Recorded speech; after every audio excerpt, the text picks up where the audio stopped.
সকলে তাকে যখন ইন্ডাস্ট্রি বলেন বা অভিভাবক বলেন বা কোনো সময় জ্যেষ্ঠ পুত্র বলেন টলিউডের, তার ঘাড়ে অনেক দায়িত্ব, কিন্তু তারও তো মান অভিমান আছে। আমার মুখোমুখি এই মুহূর্তে প্রসেনজিৎ চট্টোপাধ্যায়, বুম্বাদা। প্রথমে খুবই প্রাসঙ্গিক প্রশ্ন যে প্রসেনজিৎ চট্টোপাধ্যায় বা বুম্বাদার কখন অভিমান হয়? অভিমান যে এমনই একটা জিনিস, প্রত্যেক মানুষের না অভিমান হয় না, অভিমানটা আমাদের সঙ্গে থাকে। এই কথাটা তুমি যদি ভালো করে লক্ষ্য করো, অভিমানটা আমরা অনেক খুঁজেছিলাম, এক্স্যাক্টলি ইংলিশে কোনো এটার মানে নেই ডিকশনারিতে, কিন্তু অভিমান জিনিসটা না আমাদের ভেতরে থাকে। এটাকে না ব্যাখ্যা করা খুব কঠিন। এবং অভিমানটা কিন্তু রাগ নয়, অভিমানটা কিন্তু বন্ধুত্ব, অভিমানটা কিন্তু ভালো লাগার। এমন একটা মানুষের প্রতি তোমার অভিমান হবে যাকে তুমি ভালোবাসো বা তার থেকে তুমি কিছু আশা করো। এবং আমার যেটা বারবার মনে হয়, অভিমান ভাঙানোটা বোধহয় আরো মিষ্টি। ওটার যে একটা আমাকে এসে অভিমানটা ভাঙাবে, এটার অপেক্ষায় 3 বছর 5 বছর কেটে যাওয়া যায়, কিন্তু যেদিন ভাঙাবে সেই মুহূর্তটা অসাধারণ হয়। যে কারণে আমি মনে করি অভিমান জিনিসটা না বেশিটাই, আমার মতে বেশিরভাগ ঘটে কিন্তু বন্ধুত্বের জায়গায়। মানে বন্ধুরাই অভিমানটা করে, কারণ সে বন্ধু বলে। অবশ্যই জীবনে অভিমান, ছোটবেলার অভিমানগুলো একরকম হতো, বড়বেলায় গিয়ে অভিমান একরকম হয়। তারপর সেই অভিমান ভাঙানোর পদ্ধতিটা একসময় আমাদের ছোটবেলায় একরকম হতো। এখন অভিমানটা আমি অনেক সময় দেখেছি যে আচ্ছা অপেক্ষা করলাম, সে তো অভিমান ভাঙলো না, চলো আমি গিয়ে অভিমানটা ভাঙাই, কারণ আমি তো বড়। তো এইগুলো সময়ের সাথে পাল্টায়, কিন্তু অভিমানটা আছে একদম। এবং আমরা জানি যে প্রসেনজিৎ চট্টোপাধ্যায় অত্যন্ত ইমোশনাল, একজন সেন্টিমেন্টাল মানুষ এবং খুব আবেগপ্রবণ। তুমি যেহেতু, শেষ কার ওপর অভিমান হয়েছে মনে পড়ে? দেখো, ওরমভাবে তো মনে পড়ে না। এবং সত্যি কথা যদি আমায় জিজ্ঞাসা করো, আমার যদি সত্যি কারোর প্রতি অভিমান হয়, সেটা আমি ক্যামেরাতে বলবো না, তাহলে এটার অভিমান থাকে না। তাই জন্য সেই অভিমানটা আমি আলাদা করে বলতে পারবো না। তবে আমার এখন যেটা হয়, অধিকাংশ লেভেলে আমার ইভেন আমার ছেলে কিছু করলেও আমার অভিমান হয়। তারপরে ও নয় বুঝতে পেরে এসে বলবে, ও বাবু বাবা সরি, অথবা আমি বললাম তুমি এটা কেন বলেছিলে, এটা ওয়াই, না আই ডিডন্ট মিন ইট। এখন তো ওরা I didn't mean it, mean it, so okay fine, okay let's go. মানে এখন ওরা বলে চলো লেটস মুভ অন। সো এই সমস্ত। বাট হ্যাঁ, ওখানে অভিমানটা সবার সাথে হতে পারে, সবার সাথে একদম। এবং তুমি যেহেতু এখন বাবা, তুমি মিশুকের কথা বললে, আমার মনে পড়ছে অনেকদিন আগে আমি বম্বেতে যখন বিশ্বজিৎ বাবুর ইন্টারভিউ নিতে বলেছিল, আমার তো খুব মান অভিমান হয়, বোম্বার সঙ্গে চলতেই থাকে মান অভিমানের পালা, সুতরাং বাবার সঙ্গেও সেটা নিশ্চয়ই চলতো। দেখো, একটা বয়সে আসলে না ছেলেরা যখন বড় হয়ে যায়, বিশেষ করে বাবা ছেলের মধ্যেই হয়, যেটা আমাদের অভিমান ছবিরতেও একটা বড় বিষয়। হ্যাঁ, না বাবা ছেলে বড় হয়ে যায়, ছেলে যেই বড় হয়ে যায় না, তখন দেখবে ও তো ম্যান হয়ে যায়। এবার দুটো ম্যানের কথা হয়, যখন বাবা ছেলে কথা বলে, মা আর ছেলেটা হয় না। একটা মানে যেই 20+ হয়ে যায় না, তখন সেও তো একটা পুরুষ, মানে সেটা ম্যান। এবার বাবা পুরুষ ম্যান, এদের মধ্যে না একটা, তুমি বাড়ির মধ্যে দেখবে সবটাই হচ্ছে, কিন্তু দুটো ওই একটা ম্যান ইগো হয় না, আচ্ছা আমি বলবো না, এইটা চলতে থাকে। এবং আমরা অভিমানের যখন ট্রেলার দেখছি, এখানে আমরা জানি একজন পপ স্টার তুমি, তোমার লুক, অ্যাপিয়ারেন্স সব কিছুতে কিন্তু আমরা একটা কোথাও রূপম ইসলামের মতো ব্যাপার দেখতে পাচ্ছি। কোথাও কি তুমি ফলো করেছো যখন শুটিং করেছো, বা কনসিয়াসলি যখন এই বিষয়টা নিয়ে বা এই চরিত্রটা নিয়ে ভেবেছো?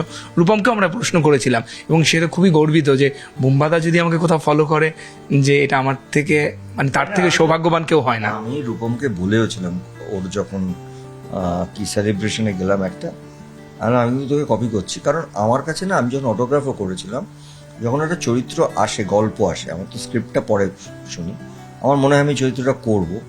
আমার না অনেক কিছু করা হয়ে গেছে, কিন্তু একটা সময়কার স্টেজে গান গেয়েছি, লিপ দিয়েছি, অনেক কিছু হয়েছে, কিন্তু মানে একটা সময়কার জীবনমুখী গান বা রকস্টার যেটাকে বলি, কারণ অন্য কারোর সুরে গান গায় না এবং অন্য কারোর কথায় গান গায় না, মৌলিক গান, এই আকাশ চ্যালেঞ্জ। এবার এইটা করতে গিয়ে আমাকে কিরকম করতে হয়েছে, যে একটা সময়ের যে আমরা যাদের দেখতাম, যাদের জন্য পাগল ছিলাম, অঞ্জনদা বলি, নচি বলি, তাদের একটা যে, হ্যাঁ সুমনদা, এদেরকে নিয়ে তার সঙ্গে আমি তো আইডির সঙ্গে কথাও বলেছিলাম যে আমার বডি মুভমেন্ট, জেস্চার এমন করতে হবে যেটা আজকের দর্শককেও কানেক্ট করে।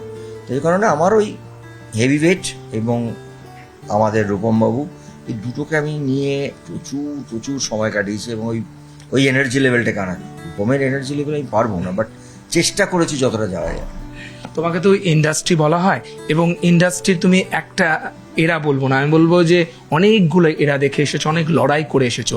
এখন ইন্ডাস্ট্রি যেখানে দাঁড়িয়ে এই দেখতে পাচ্ছি ফেডারেশন ভেঙে কনফেডারেশন হচ্ছে, নতুন 4 জনকে দায়িত্ব দেওয়া হয়েছে, বা এই ছন্ন ছাড়া ইন্ডাস্ট্রি দেখে প্রসেনজিৎ চট্টোপাধ্যায় কষ্ট হয় নাকি আশাবাদী যে আমরা নতুন ভোরের অপেক্ষায় রয়েছি? দেখো, কষ্টর কিছু জায়গা নেই, আমাদের ইন্ডাস্ট্রিটা কোনো রকমভাবে সবাই এক জায়গায় আছে, স্ট্রাকচার হয়তো চেঞ্জ হবে, এবং আমি সবসময় ভীষণ পজিটিভ বিশ্বাসী। আমাদের ইন্ডাস্ট্রি সবসময় ভালো কাজ করে এসছে, এবং যখনই ভালো কাজ করেছে সেটার কোনো না কোনো রেজাল্ট হয়েছে। যারাই করছেন সেটার বেটারমেন্ট অফ দি ইন্ডাস্ট্রি করছেন।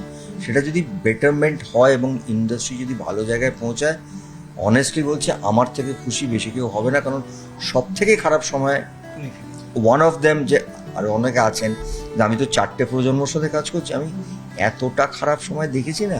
আমি সত্যি বাংলা সিনেমা নিয়ে খুব গর্বিত, এবং আমার মনে হয় বাংলা সিনেমার অনেক কিছু দেওয়ার আছে এন্টারটেনমেন্ট ফিল্ডে এখন। আর রুদ্র বা পাপিয়া দিয়ে সঙ্গে কথা হয়েছে তোমার? হ্যাঁ, কথা হয়, দেখা হয়, এরা আমার কলিগ, এরা আমার মানে বন্ধু। পাপিয়ার জীবনের প্রথম ছবি আমার সাথে। বিঙ্গা বুম্বাদা, তুমি কি আশাবাদী বা কোনো শুভেচ্ছা দিতে চাও? নতুন সরকার এখানে এসছে। নতুন সরকারকে শুভেচ্ছা দিয়েছি, আমি ওতেও গেছি, সবাই জানেন। আমি একটা লেখাও লিখেছি যে আমরা চাই যারাই এসছে, আসলে যারা ভোট দিয়ে জেতান না, তাদের একটা 2-2.5 সেকেন্ডের ভোটটা না অনেক বছরের, অনেক দিনের স্বপ্ন। আমরা সেই স্বপ্নটা দেখি এবং সেই স্বপ্নটা আশায় বসে আছি। নতুন কোনো বার্তা দিতে চাও বিঙ্গা প্রসেনজিৎ? যেহেতু আমি চাই রাজনীতিতে অভিমান ছবিটা খুব ভালো চলুক। আমাদের 19শে জুন রিলিজ, এবং আমার কাছে অভিমানটার সব থেকে বড় ইম্পর্টেন্টলি প্রচুর জীবনে ফার্স্ট টাইম প্রডিউসারের কাজ করেছি, তারা পরবর্তীকালে বিশাল জায়গায় পৌঁছে গেছেন। আমি চাই যিশু আর সৌরভের এই জার্নি, তারা আগামী 10 বছরের মধ্যে একজন খুব সিরিয়াস ফিল্ম প্রডিউসার হয়ে যাক। কারণ আমাদের ইন্ডাস্ট্রিতে যত নতুন প্রডিউসার হবেন, যত নতুন প্রডিউসার আসবেন, তত আমাদের কাজ বাড়বে, আমাদের আর্টিস্ট, টেকনিশিয়ানস, এবং আমরা নতুন নতুন গল্প বলতে পারবো।